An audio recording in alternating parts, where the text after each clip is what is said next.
Today I'm pondering this verse, the one that says, "Through many tribulations we must enter into the kingdom of God." And honestly, the word that stopped me was not tribulation. It was must. That one word pulled me back. I realized I've never really slowed down to pay attention to that part. Why must? Why is tribulation something necessary? What is tribulation? And what exactly is the kingdom that I must enter into through this path? Those questions wouldn't leave me. They followed me the whole morning, and the more I looked, the deeper it pulled me. Slowly, something started to open in me. I began to see, not with fear, but with clarity, not with dread, but with a kind of quiet awakening. Tribulation isn't punishment. Tribulation isn't God trying to crush me. Tribulation isn't proof that something is wrong. Tribulation is a mirror. Tribulation is a teacher. Tribulation is something God allows because He loves me too much to let the old Isaac stay unchallenged. And the more I sat with this thought, the more I realized tribulation has two sides. One side exposes me. The other side transforms me.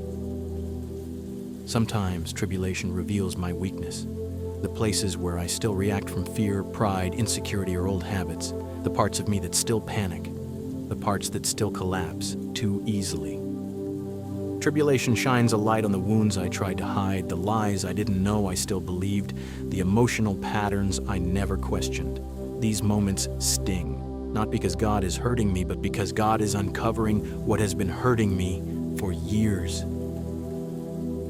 Other times, tribulation reveals my strength, the Christ that has already been formed inside me. The part of me that now responds differently, the moments I remain peaceful even when everything outside is shaking, the strength I didn't know I had, the patience I never imagined, the courage that rises even when my mind feels tired. I used to think tribulation meant something was going wrong. Now I see tribulation means something is being revealed, and all this time, God was using the shaking to bring me back to abiding.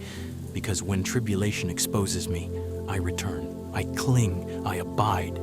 I run back to the vine, and something in me aligns again. The parts of me that were drifting come back into focus. The noise inside quiets, the fog clears, and suddenly the overflow of Christ becomes real again. Not theory, not teaching, but experience.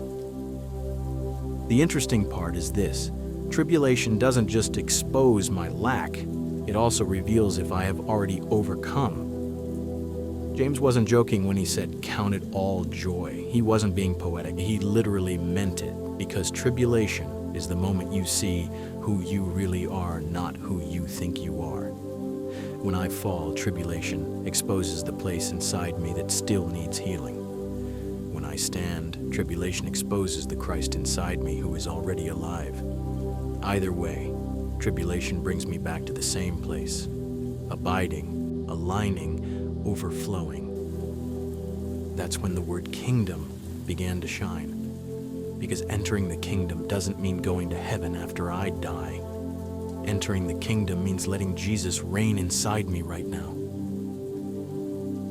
The kingdom is righteousness, peace, and joy, the three fruits that grow when Jesus is allowed to live through me. Righteousness, when something inside me chooses truth over fear, love over reaction, humility over pride. Peace, when tribulation shakes me outside but cannot steal the stillness inside. Joy, not happiness, but that deep, unshakable knowing that Christ is enough and Christ is with me. I see now that the kingdom is not far away. It's not someday. It's not at the end of my life. It's something I enter again and again every time my soul aligns with the Spirit. Tribulation is not the enemy. Tribulation is the doorway. Because tribulation strips away the old nature, the old thinking, the old reactions, and makes space for the kingdom to take root.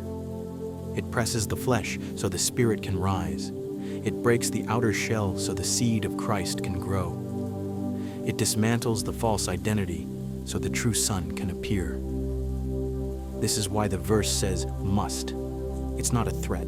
It's an invitation, a necessary process, a necessary shaking, a necessary grace. Without tribulation, the old man will never be exposed. Without tribulation, the new man will never be revealed. Without tribulation, the soul will never surrender. Without tribulation, Christ in me will stay theoretical. Tribulation prepares me to become the son God sees. Tribulation prepares me to become the bride who is spotless. Tribulation prepares me to walk in the kingdom, not only admire it. And the more I reflect, the more I see that tribulation is not random. It is not always the devil. It is not God abandoning me. It is God shaping me. And even if the devil tries to send something evil, God still bends it toward formation. What matters is not where the pressure came from, but how I respond inside it. If I return to abiding, the tribulation becomes refining. If I remain aligned, the tribulation becomes cleansing. If I overflow with Christ, the tribulation becomes testimony. In the end, tribulation is not the enemy of my destiny. It is the midwife that helps birth my identity.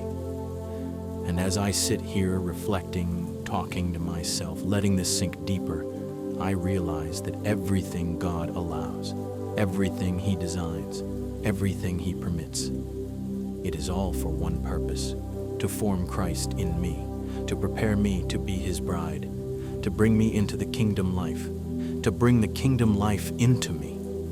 And now I see why the early believers could endure so much.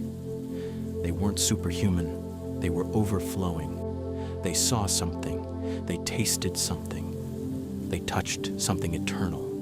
And once a person tastes the kingdom, no earthly loss can shake them anymore. Tribulation is not something I should fear. Tribulation is something I should recognize. Because tribulation has a direction, and that direction is always Christ. And as I write this, I feel grateful. Grateful for the shaking, grateful for the exposing, grateful for the aligning, grateful for the forming, grateful that God refuses to leave me shallow, fragile, and unchanged, grateful that He loves me enough to purify me, grateful that He sees who I can become even when I don't. Today I see the beauty behind the shaking. Today I understand why we must. Today I feel the kingdom drawing near. Today I open myself again to the forming of Christ.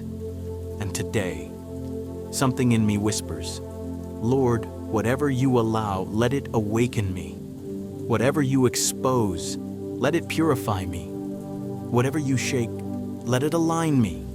Whatever I go through, let it form Christ in me. Because in the end, this is all for the wedding. This is all for the bride. This is all for the New Jerusalem. This is all for love.